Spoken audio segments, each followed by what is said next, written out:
A igreja pode assentar-se.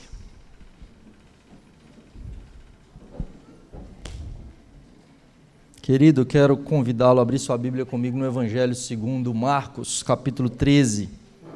Marcos, capítulo 13.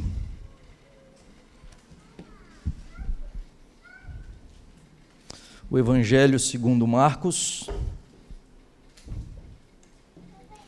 capítulo de número 13, leremos todo o capítulo nessa noite. É um capítulo que fala das últimas coisas. Então, nessa noite é um tempo precioso. Às vezes, pouco se fala sobre a volta de Jesus e sobre o que vai acontecer, né? Sobre o princípio das dores, a grande tribulação, o aparecimento do anticristo. Sobre isso que nós vamos ver nessa noite, né? Marcos capítulo 3 diz assim a palavra do Senhor. Ao sair Jesus do templo, disse-lhe um dos seus discípulos: Mestre, que pedras, que construções! Mas Jesus lhe disse: Vês essas grandes construções? Não ficará pedra sobre pedra que não seja derribada. No Monte das Oliveiras, defronte do templo, achava-se Jesus assentado, quando Pedro, Tiago e João e André lhe perguntaram em particular: Dize-nos quando sucederão essas coisas, e que sinal haverá quando todas elas estiverem para cumprir-se? Então Jesus passou a dizer-lhes: Vede que ninguém vos engane. Muitos virão em meu nome dizendo: Sou eu, e enganarão a muitos. Quando, porém, ouvirdes falar de guerras e rumores de guerras, não vos assusteis. É necessário assim acontecer, mas ainda não é o fim. Porque se levantará nação contra nação, e reino contra reino. Haverá terremotos em vários lugares, e também fomes. Essas coisas são o princípio das dores. Estai vós de sobreaviso, porque vos entregarão aos tribunais e às sinagogas. Sereis açoitados e vos farão comparecer à presença de governadores e reis, por minha causa, para lhes servir de testemunho. Mas é necessário que primeiro o evangelho seja pregado a todas as nações. Quando, pois, vos levarem e vos entregarem, não vos preocupeis com o que haveis de dizer, mas o que vos for concedido naquela hora, isso falai, porque não sois vós os que falais, mas o Espírito Santo. O irmão entregará à morte outro irmão, e o pai ao filho. Filhos haverá que se levantarão contra os progenitores e os matarão. Sereis odiados de todos por causa do meu nome.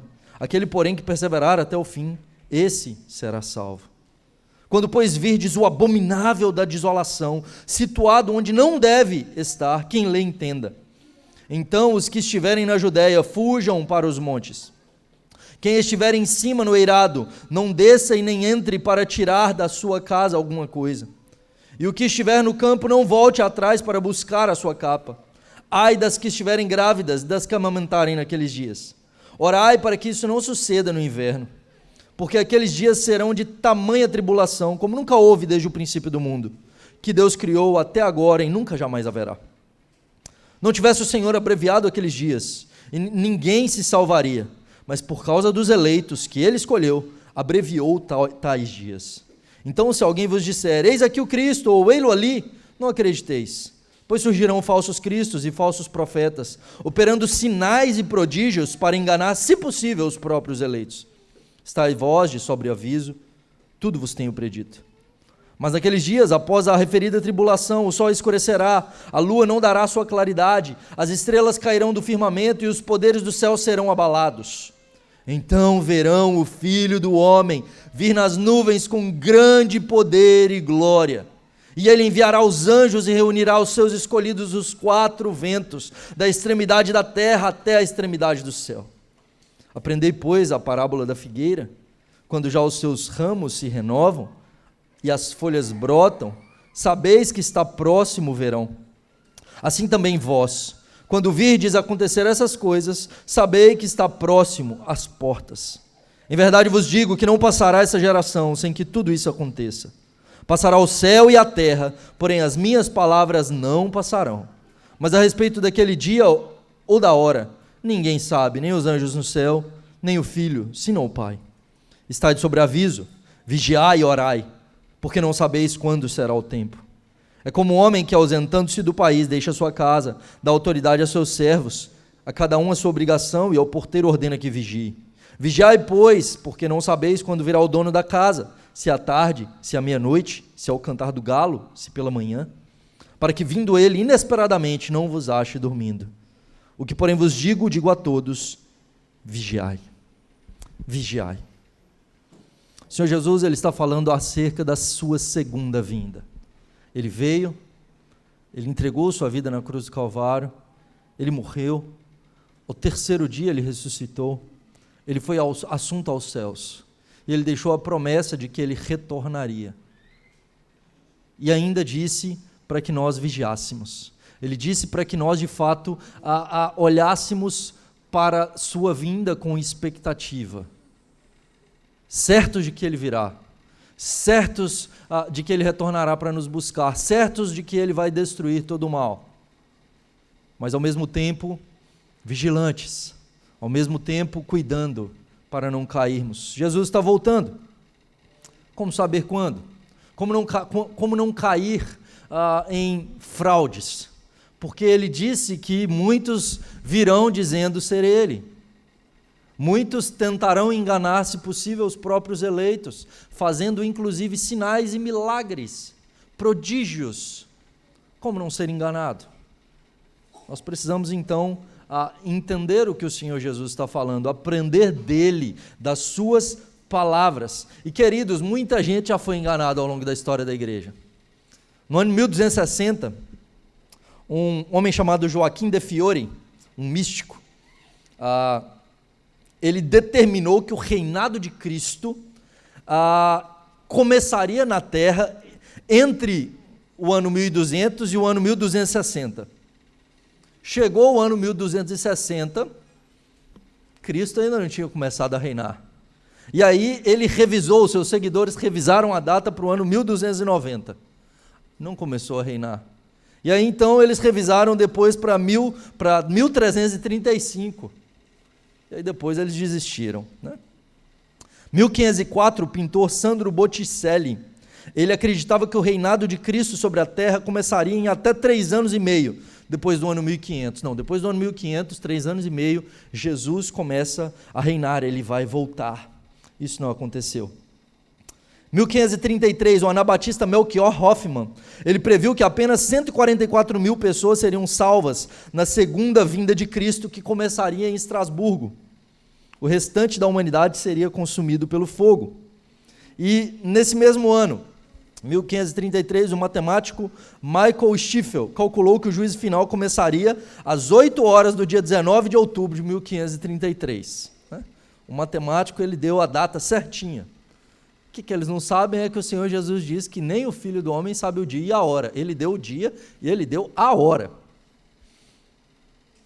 Entre 1892 e 1911, um piramidologista chamado Charles Piazzi, ele concluiu a partir dos estudos das pirâmides que Cristo voltaria entre 1892 e 1911. Em 1901, a Igreja Católica Apostólica, fundada em 1831, avisou que Jesus voltaria quando seus 12 fundadores estivessem mortos, 12 fundadores da Igreja Católica Apostólica. O último morreu em 1901 e Jesus não retornou. 1982, o fundador da coalizão cristã chamado Pat Robertson, ele informou que o juízo final aconteceria até o final de 1982. Isso não aconteceu. E temos também algumas profecias. 1814, uma mulher chamada Joanna Southcott, ela anunciou que estava grávida do menino Jesus e que ele nasceria no Natal de 1814. Ela morreu justamente no dia que o bebê era esperado, e a autópsia provou que ela não estava grávida. Em 1843, o fazendeiro William Miller, depois de anos de estudo, ele concluiu que a destruição do mundo estava prevista na Bíblia e acabaria e seria no dia 21 de março de 1843. Aliás, entre 21 de março de 1843 e 21 de março de 1844. Ele arrematou vários seguidores que decidiram que a data, na verdade, seria 22 de outubro de 1844. Como o mundo não acabou, e vários seguidores dele já haviam se desfeito dos seus bens, surgiu um movimento chamado Grande Desapontamento. Mas alguns desses seguidores fundaram a Igreja Adventista do Sétimo Dia, que posteriormente ela também vem trazer várias datas de que Jesus voltaria. O que Jesus quer ensinar para nós aqui? Ele está querendo mostrar para a gente descobrir uma data?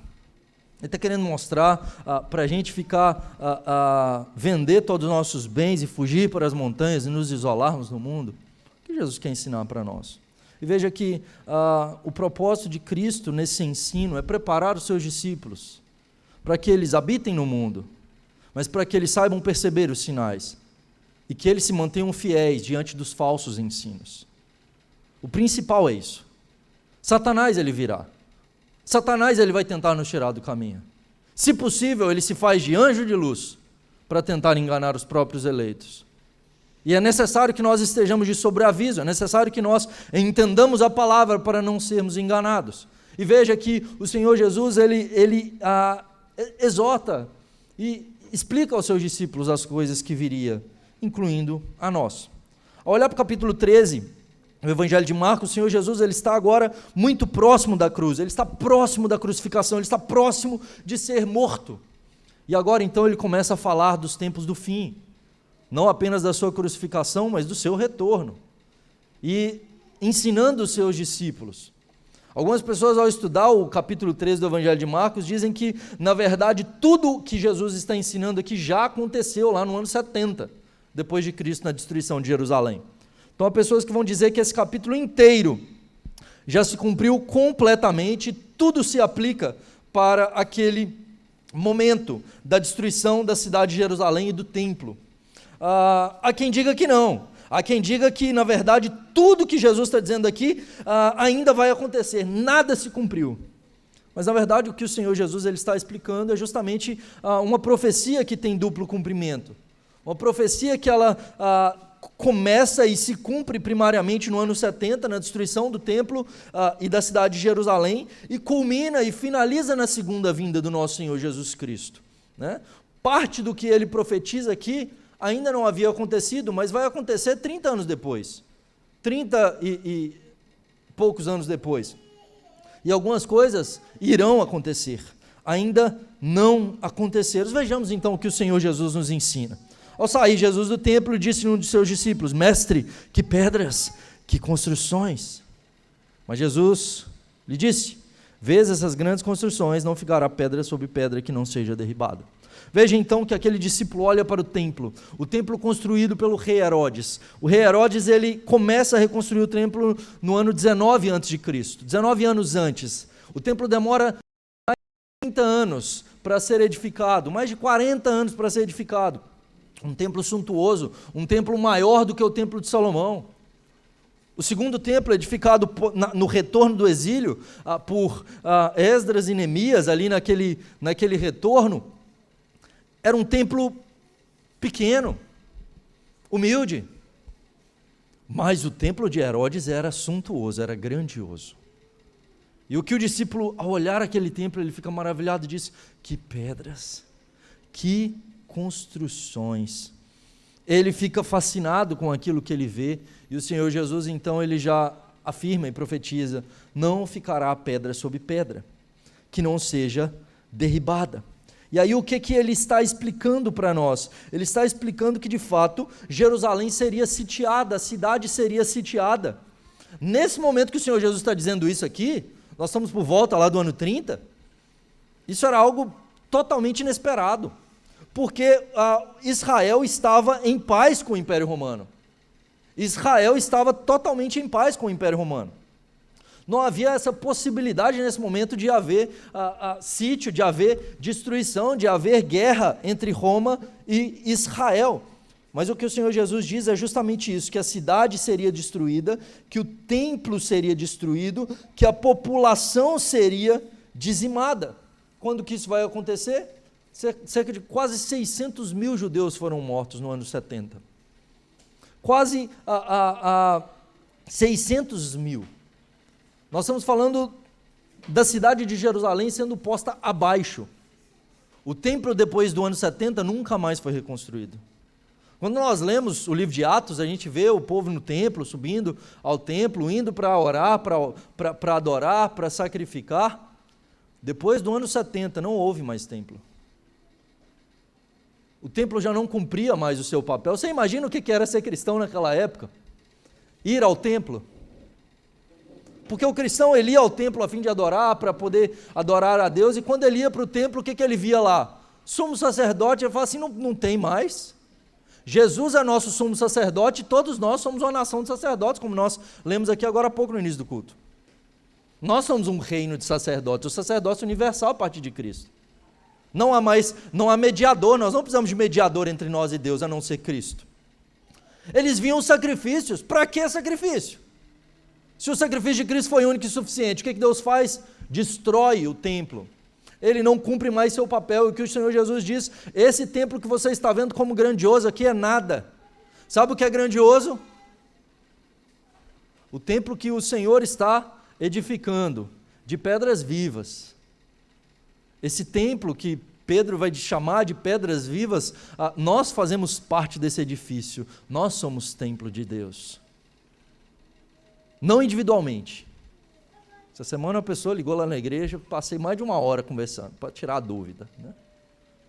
E aí o questionamento era esse, não, para que precisa de ceia? Para que precisa de batismo? Para que precisa de igreja? Eu posso adorar a Deus sozinho. Não podemos.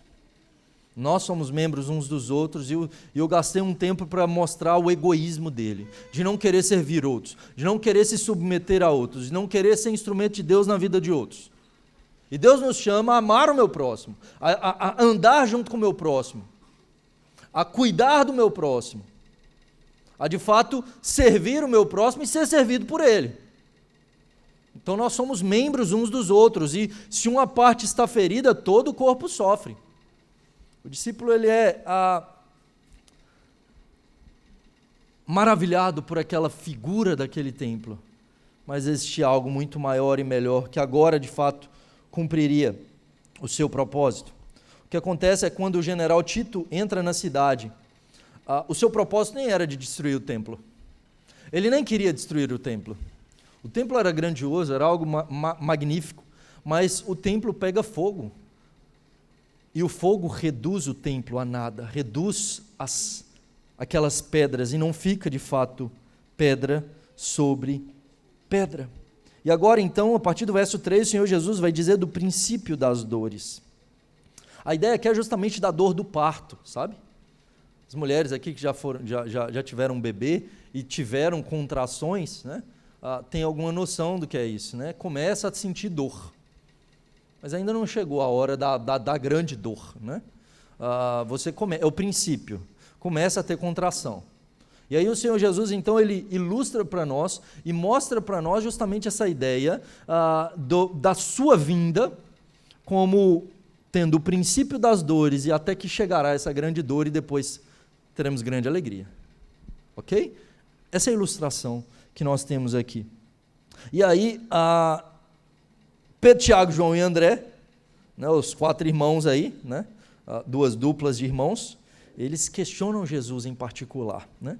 Eles são mais próximos de Jesus. O Senhor Jesus, ele tem o discipulado com os 12, e ele tem esses, né, principalmente Pedro, Tiago e João, como seus discípulos mais próximos, que ele discipula mais de perto, né? Tendo Pedro como a base inicial da igreja e João como a base final, né? O último a morrer. E eles dizem, quando é que vão suceder essas coisas? Que sinal haverá quando todas elas estiverem para cumprir-se? E agora então o Senhor Jesus, ele passa a ensinar algumas coisas. Ele vai dizer, olha, veja, haverão falsos profetas, haverão falsos cristos. Então, há alguns sinais que nós teremos, inclusive até a destruição do templo. E veja, quando nós estamos falando da igreja primitiva, é desde Atos. Então, os sinais da vinda do nosso Senhor Jesus Cristo, eles começam na sua ascensão. Quando ele é assunto aos céus, os sinais da sua vinda já estão presentes. Tanto é que aquela geração de cristãos acreditava que Jesus voltaria na sua geração. A segunda geração acreditava que Jesus voltaria na sua geração. E assim por diante. De modo que nós também devemos crer que o Senhor Jesus voltará na nossa geração, porque assim é possível. E nós veremos hoje por quê. Só que esses sinais eles vão se intensificando. Então já haviam falsos cristos naquele momento, já haviam falsos apóstolos e falsos profetas naquele momento, inclusive dentro da igreja cristã. E agora ele vai dizer, olha, surgirão falsos profetas e falsos cristos. Muitos virão em meu nome, dizendo, sou eu. Lembra do sou eu? Ego em mim, dizendo, eu sou Deus. É o nome de Deus no Antigo Testamento. O Senhor Jesus, quando ele fala ego em mim, é algo poderosíssimo. Quando ele anda sobre o mar, quando ele se revela à mulher samaritana, quando ele se dirige aos judeus, que eles deveriam crer nele, em quem ele era. E muitos virão dizendo, não, eu sou, olhem para mim. E esses então, que vêm dizendo ser o Cristo e outros dizendo serem profetas do Senhor Jesus, apontando para Ele. Por isso hoje em dia muita gente é enganada. Muita gente é enganada por falsos profetas, que inclusive dizem fazer milagres. Inclusive mostram sinais. Falsos cristos, falsos profetas. Esses dias atrás eu lancei, esses dias já tem um tempo, acho que foi no Twitter, no Instagram, não lembro bem, a pergunta, falei, se Jesus aparecer para você e trouxer um ensinamento diferente da Bíblia, você crê em Jesus ou na Bíblia? Ficou 50%, ficou meio a meio, a galera ficou nessa, falou assim, 50%. Quem é Jesus, queridos? Ele é a palavra. Jesus pode falar algo diferente da Bíblia? Jesus vai dizer algo contrário a Ele mesmo? Então, se Jesus aparecer e falar alguma coisa diferente no sentido de contrário à Escritura, você corre desse Jesus, ele pode te mostrar até chaga. Você corre dele, porque é Satanás. Ele pode se chamar de Jesus, é o que ele está dizendo. Surgirão falsos cristos e gente falando que sou eu. Nós não temos aí um vivo que fala que é Jesus? Tem um na nossa geração que está cumprindo isso aqui, ó, né? É muito fraquinho esse. Mas vai surgir uns que vão enganar mais. Ele engana uma galera ainda, né? Tem um povo que segue. Mas surgirão. E falsos profetas, o que é pior ainda, porque o falso profeta, ele está falando em nome de Jesus, ele está pregando, ele está usando a Bíblia, mas ele não prega o verdadeiro Cristo, ele não prega a sã doutrina. E olha o que ele diz, que eles farão, se necessário, sinais. Surgirão falsos cristos, verso 22, surgirão falsos cristos, falsos profetas, operando sinais e prodígios para enganar, se possível, os próprios eleitos. Ou seja, até a igreja, até os eleitos vão ser tentados a seguir esses camaradas. E aqui nós estamos falando então quando se aproximar o tempo do fim. Sabe por quê? Porque quando o anticristo vier e o falso profeta aparecer, o negócio vai ficar feio. Nós vamos falar disso daqui a pouco. Qual que é outro sinal? Então, falsos profetas e falsos cristos, já temos visto isso? E ele vai dizer de guerras, de desastres naturais, guerras, rumores de guerras, se levantará reino contra reino, nação contra nação, haverá terremotos em vários lugares e fomes. Esse é o princípio das dores. Então ele está falando de guerras, haverão fomes, haverão terremotos. Esses são sinais da vinda do nosso Redentor. Então veja, Apocalipse capítulo 6, verso 8, nós temos justamente a profecia de que 1/4 da terra seria morto pela fome, por feras e a espada, por meio de guerras. E ao longo da história, a cada 14 anos, 13 anos têm sido anos de guerra. A cada 14 anos, apenas um ano de paz, sem guerras no mundo. Desde 1945, após a Segunda Guerra Mundial, o número de guerras tem aumentado vertiginosamente. Registra-se desde a Segunda Guerra Mundial mais de 300 guerras. Mais de 300 guerras. Nos últimos 100 anos, mais de 200 milhões de pessoas foram mortas em guerras. Terremotos, Apocalipse 6,12 aponta para isso. O Senhor Jesus está apontando aqui, Apocalipse, a revelação de João, é a partir do ensino do Senhor Jesus. A Bíblia não se contradiz, pelo contrário, ela se complementa.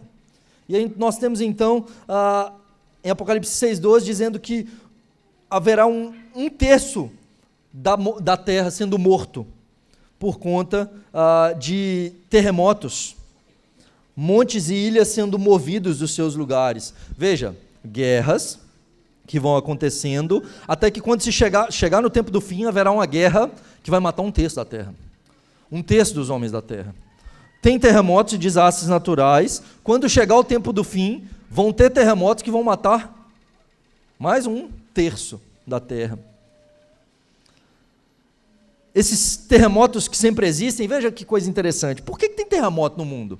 Quando Deus criou o mundo, Deus fez o mundo para ter terremoto? Quando que a Pangeia separa? Quer lembrar lá? Que era a Pangeia? Era uma terra só, não tinha divisão dos continentes. E dá para a gente ver, né? Meio claro que estava colado as coisas. E é meio claro que as placas tectônicas, elas se movem e se separam e que geram esses abalos sísmicos. Era para ser assim no início? Sabe quando que acontece isso? Na queda do homem. A Bíblia diz que o mundo geme. O mundo geme na expectativa do retorno de Jesus. Na queda do homem, a queda não abalou só o homem nos matando espiritualmente, não. A queda fez com que os animais caíssem. Os animais que eram amigos, agora eles são inimigos. O mundo que era um terreno de paz se torna um terreno inóspito. E a natureza, que era um local perfeito e bom, agora se volta contra o homem. Então nós temos terremotos, maremotos, agora nós temos esses abalos. E os terremotos que existem desde a queda, eles têm se intensificado. Uma pesquisa geológica dos Estados Unidos diz que de 1890 a 1930, houve apenas 8 terremotos, medindo 6 pontos na escala Richter. De 1930 a 1960, houve 18 terremotos.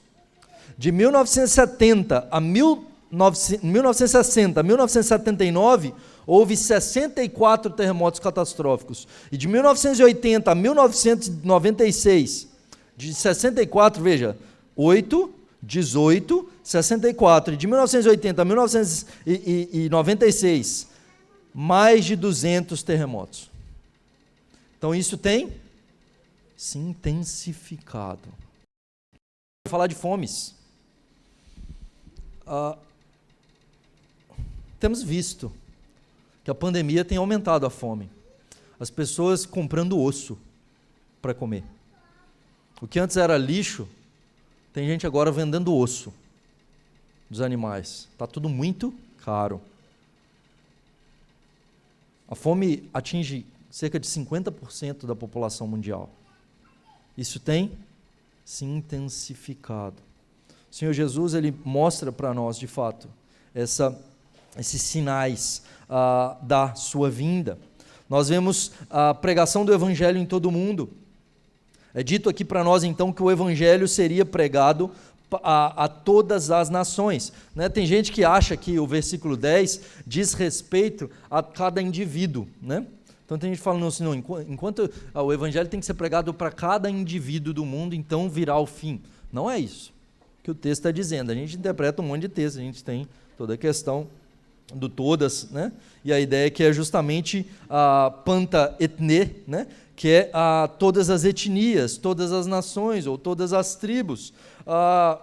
Isso vai se cumprir Isso já tem se cumprido e hoje nós já vemos isso de forma extremamente avançada no mundo. Porque em Atos você tem, né, sereis minhas testemunhas, Jerusalém, Judéia, Samaria até os confins da terra, o evangelho se espalha. Ele chega e parte da Europa para os Estados Unidos, América do Sul, partindo da Europa e da Ásia, né? O mundo todo ouve o evangelho.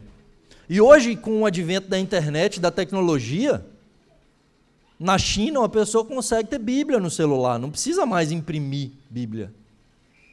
Hoje a pessoa consegue entrar no YouTube e ver um sermão legendado em chinês, em coreano. O evangelho tem atingido todos os lugares do mundo, tem sido pregado. Isso está se intensificando. Ao mesmo tempo que as perseguições aumentam, nós temos essa intensificação das perseguições, o evangelho propaga. A pregação do evangelho se intensifica, né? Temos, por exemplo, um outro sinal que mostra a vinda do Senhor Jesus, que é a salvação e a plenitude da igreja. O que vai acontecer? E isso nós temos em Romanos 11. Né? Paulo, em Romanos 11, ele vai dizer que então todo Israel será salvo. Né? Então a ideia ali é justamente da plenitude de Israel, em Romanos 11, e a ideia que ele faz ali é justamente dos gentios sendo salvos, e agora o Israel e todo Israel sendo salvo. O que é isso? Os judeus, eles aguardavam um Messias militar, um Messias político. Quando vem um Messias servo sofredor que morre na cruz, eles o rejeitam. E hoje os judeus então estão aguardando o Messias até hoje.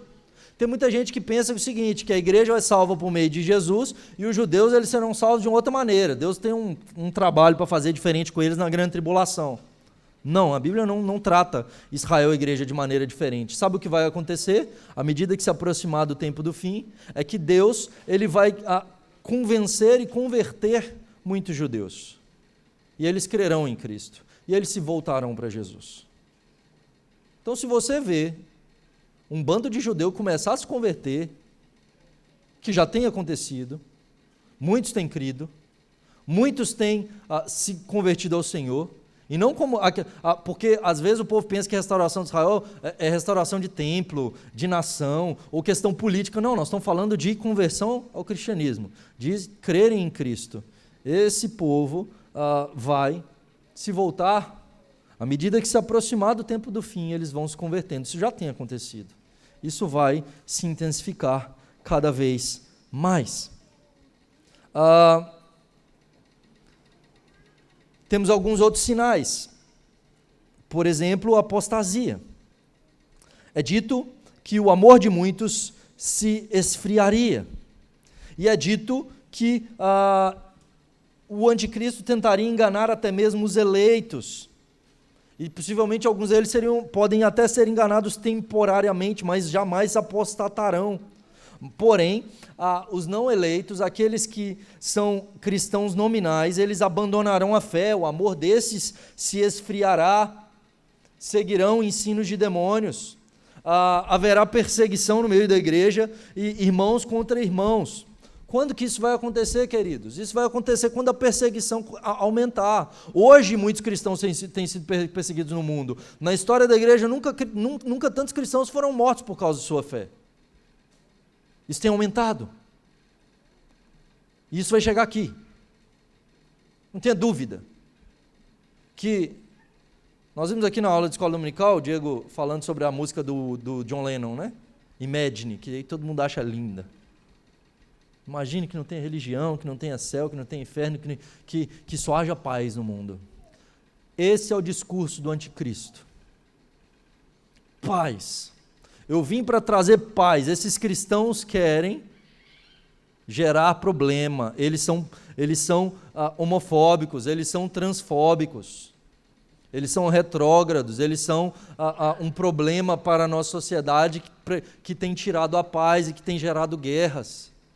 Nós precisamos extirpá-los daqui, e ele virá justamente para perseguir E essa perseguição ela não vai começar matando logo.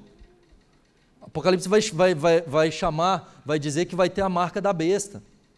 Então o anticristo vai se levantar, ele vai ser um homem que vai ter o governo mundial. Então o mundo vai caminhar para um globalismo. A pandemia já deixou muito claro que isso está muito perto, queridos. Né? A questão da marca da besta, a questão do passe, por exemplo, por meio de vacina, essas coisas podem acontecer muito rápido. Né? A vacina não é marca da besta, besta quem fala isso, mas para se exigirem alguma coisa de nós, isso é muito fácil. Fechar igrejas nunca foi tão fácil. E o anticristo ele vai surgir, e a marca da besta, a ideia lá em Apocalipse é a marca na mão direita ou na testa, né? E os judeus, né? Ao contrário dos judeus que pegam os filactérios e colocavam na mão e na testa, né? Com o Shema, né? Com o Deuteronômio 6, para dizendo, né? Para atar na fronte e tudo mais, e no braço direito, a ideia não é física. A ideia tem a ver com ação e pensamento. Mão direita é ação, fronte e pensamento. Então a marca da besta vai ter a ver com o que eu faço e vai ter a ver com o que eu penso. E para receber a marca da besta, necessariamente você vai ter que adorar o anticristo. Ela está ligada à adoração. Então não é um negócio subjetivo, como tem gente que fala, é vacina, a marca da besta é sei lá o quê, entendeu? Não é algo subjetivo, é algo religioso. Então, para receber, terá que adorar. E o crente não vai adorar o anticristo, nunca. Ele não se curva. Lembra lá dos amigos de Daniel? Você tem que se curvar diante da estátua de Nabucodonosor. Eles vão dizer assim, pode queimar, nós não vamos. É isso que vai acontecer, você terá que se curvar, você terá que adorá-lo. E talvez para nós hoje isso pareça distante demais. Você fala assim, como que alguém vai requerer adoração para si? Hoje isso está distante, aparentemente, mas está muito perto. Está muito perto. Porque esse camarada, o que vai acontecer? O anticristo. O que a Bíblia vai dizer? Apocalipse capítulo 13, vai falar da besta que emerge do mar e a besta que emerge da terra. A gente precisa conhecer mais escatologia, ler mais Apocalipse, ver esses textos aqui. Estou expondo porque é na sequência, né? Mas a gente é muito bobo e a gente é muito ruim de escatologia, né? E a gente espera muito pouco a vinda de Jesus. Nós precisamos aprender mais, porque está próximo. Mas lá em Apocalipse 13, que fala a besta que emerge do mar e a besta que emerge da terra, nós temos a besta que emerge do mar, que é o anticristo. A besta que emerge da terra é o falso profeta. A tríade do mal. O dragão, Satanás. Então nós temos Satanás, que é o cabeça, né? Esse grande dragão, essa grande serpente. A besta que emerge do mar, o anticristo. Satanás imitando a trindade. Então Satanás é como se fosse Deus Pai. Quem que é o anticristo? É Jesus. Quem que é o falso profeta? O Espírito Santo. A ideia é essa tríade do mal, influenciada por Satanás. Ele orquestrando tudo isso. O anticristo é um homem, possesso. O falso profeta é um homem, possesso.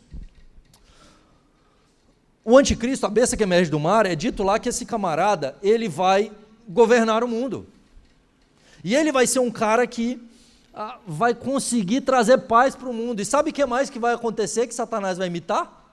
Ele vai morrer. Só que ele vai ressuscitar. Ele vai ter uma ferida mortal e ele vai ressuscitar. Imitando o Senhor Jesus. E o falso profeta que vai fazer o mundo então adorar o anticristo, agora então ele vai ser o Deus do mundo, ele vai então governar o mundo, talvez até se chamando de Jesus, de Cristo. O falso profeta vai fazer milagre. Sabe o que vai acontecer? Eles vão edificar uma estátua, e ele vai dar vida a essa estátua. Ele vai operar curas. Ele vai operar milagres. E é dito sobre essa besta que emerge da terra, e a ideia é o quê? A besta que emerge do mar, na visão do judeu, nessa linguagem judaica, é alguém que não é da terra, não é judeu, é de outra nação. Muito possivelmente o anticristo não será um judeu. Mas o falso profeta, ele é do povo. Ele vem da terra. Então a ideia é que esse camarada ele vai ser ou um judeu ou um cristão. Ok? Então vai ser um camarada influente no mundo, que vai enganar a galera. Vai dizer assim, tem que adorar ele, ó. É ele. E é dito o seguinte, que ele tem aparência de cordeiro. Você olha para o falso profeta e ele parece um cordeiro. Você fala, é de Deus. Mas o que Apocalipse diz? Que a sua voz é a voz de dragão. Ele tem aparência de piedade, ensino de demônio. Precisamos tomar cuidado. É porque alguém está fazendo milagre que Deus está operando? É porque Jesus apareceu que eu vou seguir?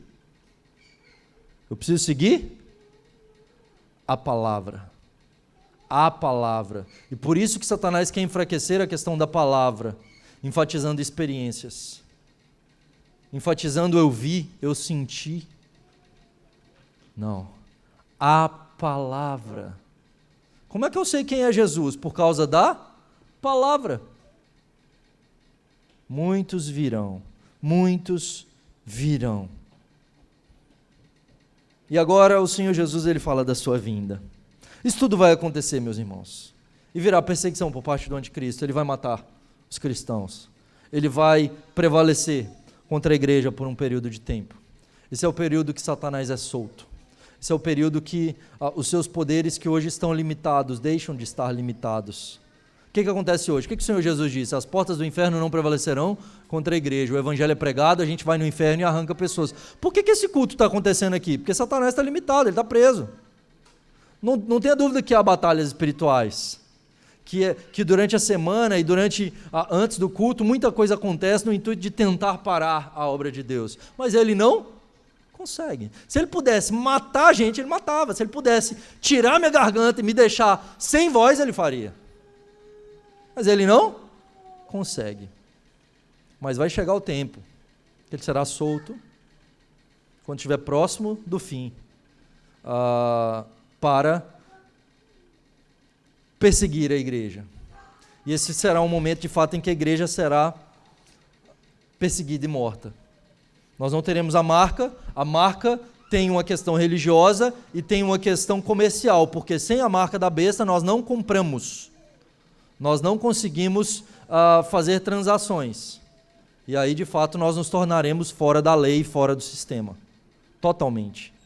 Então não adianta a gente ficar aí cheio de coisas, falando assim, vou juntar uma... Vai chegar o tempo que de fato essas coisas que nós pensamos serem nossas deixarão de ser, nos serão tomadas, né?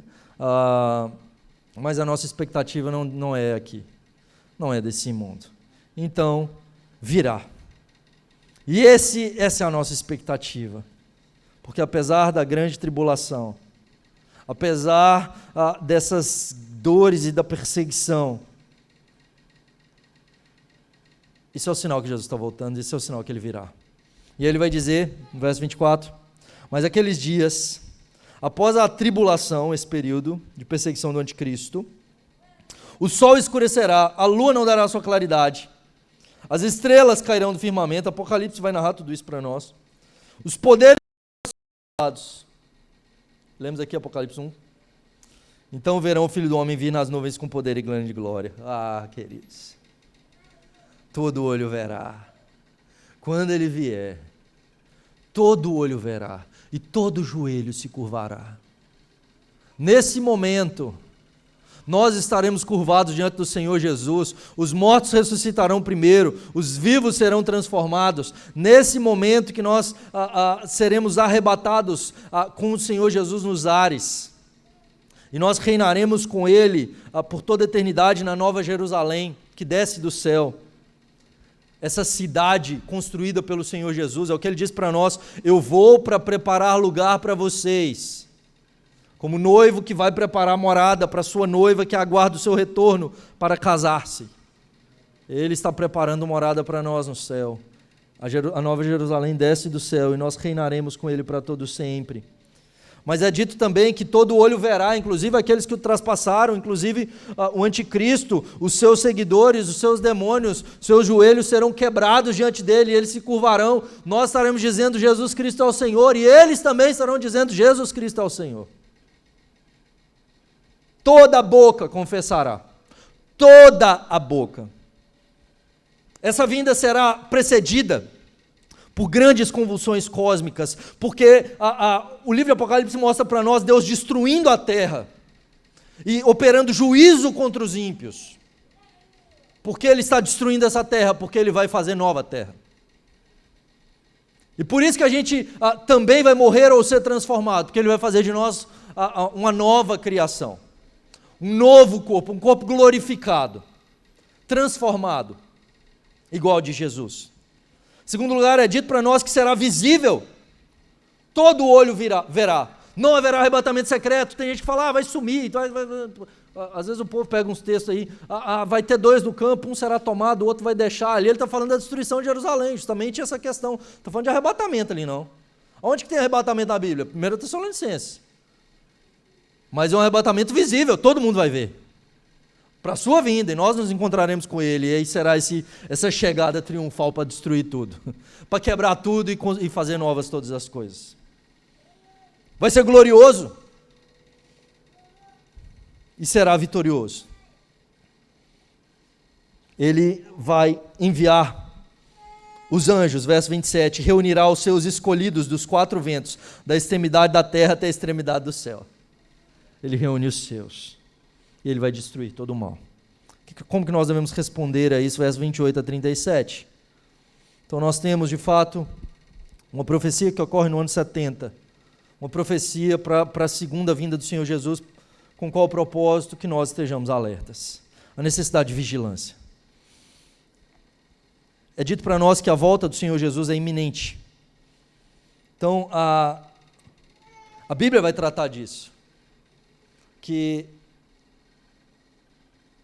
Mateus 24, 34, ele diz, não passará essa geração até que essas coisas aconteçam. Não passará essa geração até que o que aconteça? Segunda vinda? Não, a primeira profecia, que é o quê? Destruição de Jerusalém. Eles viram, incluindo os apóstolos. Com exceção de Tiago, que foi morto primeiro ali, bem cedo. Mas eles viram. Não terminará de percorrer as cidades até que isso ocorra. Essa é a ideia desse primeiro cumprimento, não a vinda do Senhor Jesus. E essa questão de que está próximo, veja, para nós está próximo, porque por que o Senhor Jesus ele fala assim, está próximo para aquela geração? Por que ele fala está próximo para nós? Veja, para aquela geração passou 2000 anos. Assim, não está próximo coisa nenhuma, Jesus estava enganando eles. Porque uma coisa é o tempo aqui, outra coisa é o tempo lá. E uma vez que você morreu, você já estará diante do trono do julgamento do Senhor. Para nós, queridos, no momento da nossa morte, nós já estaremos extremamente próximos desse evento. No mundo espiritual, o tempo não é como esse, né? Está próximo, porque para nós esse encontro com o Senhor Jesus pode ser amanhã,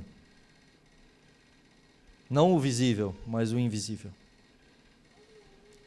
Mas ao mesmo tempo é dito que fala de atraso, porque quando trata, por exemplo, da parábola das 10 virgens, o noivo demora a chegar, elas adormeceram. E depois de muito tempo ele volta. Veja, a questão de proximidade, ou seja, estar perto, desperta em nós expectativa, está vindo. O Senhor Jesus está vindo. Ao mesmo tempo que fala de demora, desperta em nós serviço.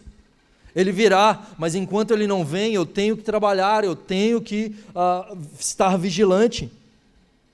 E a ideia de não saber o dia nem a hora, é o que ele vai dizer. O dia do Senhor virá como ladrão, desperta em nós vigilância.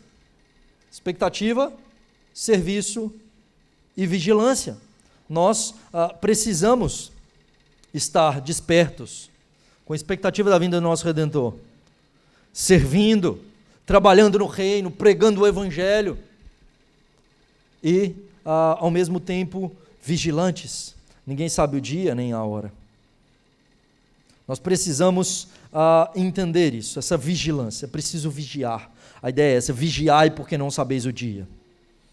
Verso 37, o que porém vos digo a todos, vigiai. Essa é a palavra para mim e para você, queridos, diante do que ouvimos. Nós precisamos vigiar. Nós precisamos estar vigilantes. Ele usa a parábola da figueira, porque a figueira era a primeira árvore a florescer, a primeira árvore a frutificar. Quando as folhas apareciam na figueira, o judeu sabia que estava próximo o verão.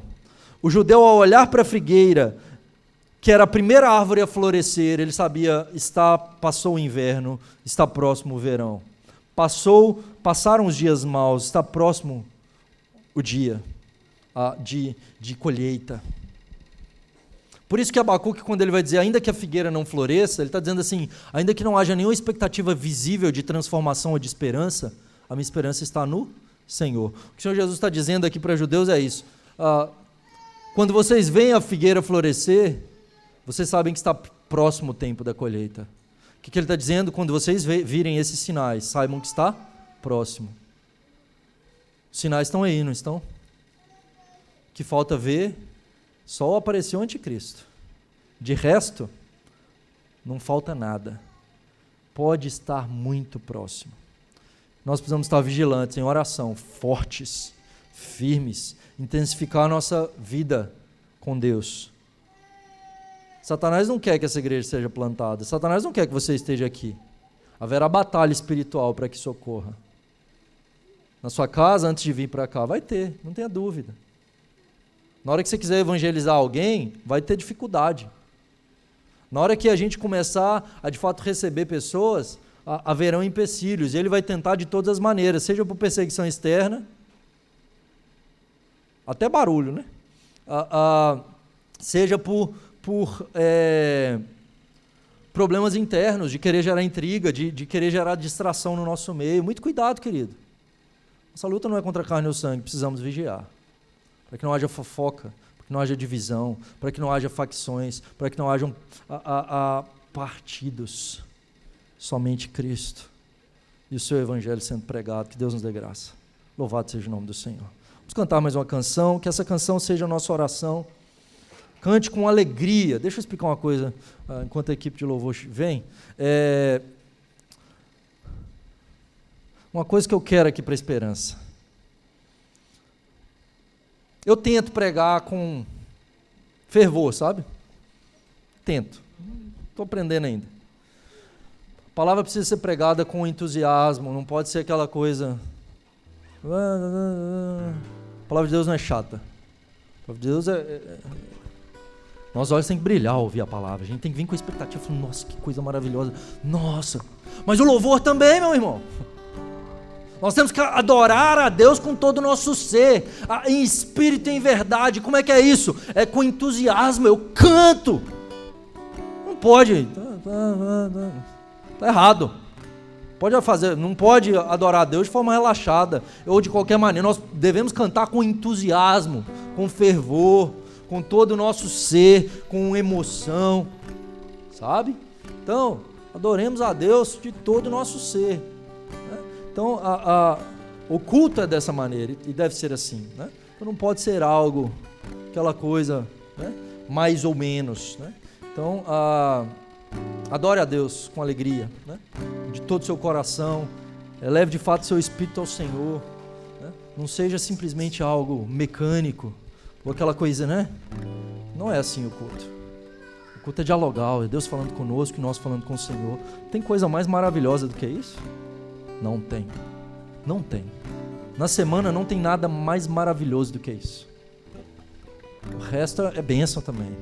Mas isso é a coisa mais preciosa, né? Aproveite, adore com alegria, com entusiasmo. Em seguida nós iremos orar e impetrar a bênção.